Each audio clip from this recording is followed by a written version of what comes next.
Halo teman-teman semua, perkenalkan nama saya Feby Cynthia Manurung. Kali ini saya akan membahas mengenai white box dan black box testing. Yang pertama adalah white box. White box testing adalah salah satu cara untuk menguji suatu aplikasi atau software dengan cara melihat modul untuk dapat meneliti dan menganalisa kode dari program yang dibuat ada yang salah atau tidak. Kalau modul yang telah dan sudah dihasilkan berupa output yang tidak sesuai dengan yang diharapkan, maka akan dikompil ulang dan dicek kembali kode-kode tersebut hingga mencapai sesuai dengan yang diharapkan. Penggunaan metode pengujian white box dilakukan untuk, yang pertama, memberikan jaminan bahwa semua jalur independen suatu model digunakan minimal satu kali. Yang kedua, menggunakan semua keputusan logis untuk semua kondisi true atau false. Yang ketiga, mengeksekusi semua perulangan pada batasan nilai dan operasional pada setiap kondisi. Yang keempat, menggunakan struktur data internal untuk menjamin validitas jalur keputusan. Selanjutnya ada black box. Black box testing adalah pengujian yang dilakukan hanya mengamati hasil eksekusi melalui data uji dan cek fungsional perangkat lunak. Jadi, analogi seperti yang kita lihat kotak hitam, kita dapat melihat hanya penampilan luar tanpa mengetahui apa di balik bungkus hitamnya. Sama seperti pengujian kotak hitam, mengevaluasi hanya tampilan eksternal atau antarmuka fungsional tanpa mengetahui apa yang sebenarnya terjadi dalam codingan. Tujuan dari black box testing adalah untuk mencari kesalahan atau kegagalan dalam operasi tingkat tinggi yang mencakup kemampuan dari perangkat lunak, operasional atau tata laksana, dan skenario pemakai. Fungsi dari pengujian ini berdasarkan kepada apa yang dapat dilakukan oleh sistem. Untuk melakukan pengujian, perilaku seseorang harus mengerti lingkup dari aplikasi, solusi bisnis yang diberikan oleh aplikasi, dan tujuan sistem dibuat. Perbandingan antara white box dan black box. White box yang pertama, tester memerlukan skill programming yang tinggi. Yang kedua, jenis testing yang digunakan yaitu unit testing dan integration testing.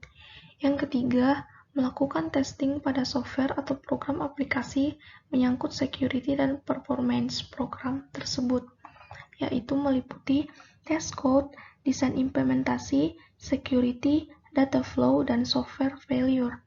Yang keempat, dilakukan seiring dengan tahapan pengembangan software atau pada tahap testing. Black box yang pertama, tester tidak memerlukan skill programming yang tinggi. Jenis testing yang digunakan, user acceptance test, system testing, dan UI testing. Yang ketiga, melakukan pengujian berdasarkan apa yang dilihat, hanya fokus terhadap fungsionalitas dan output.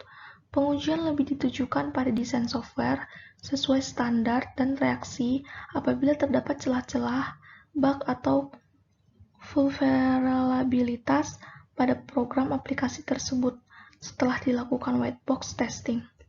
Yang keempat, dilakukan setelah white box testing. Berikut adalah contoh white box testing. Dalam contoh kali ini adalah tentang code yang akan diubah menjadi sebuah flowchart yang akan dites.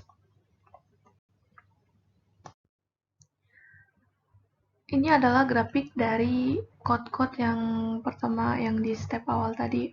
Selanjutnya itu akan menentukan kompleksitas psikometrik dari grafik aliran itu yang didapatkan rumus dari V J sama dengan E dikurang N tambah 12 dengan hasil 7. E di sini adalah jumlah busur atau lin dan N itu adalah jumlah simpul. Step ketiga dari pengujian white box adalah dengan menentukan dasar jalur independennya. Pada jalur-jalur yang sebelumnya terdapat 7 jalur yang dapat dilalui dengan berbeda-beda jalur seperti berikut. Dan step yang terakhir adalah menyiapkan test case bahwa pelaksanaan kekuatan setiap jalur di set dasar.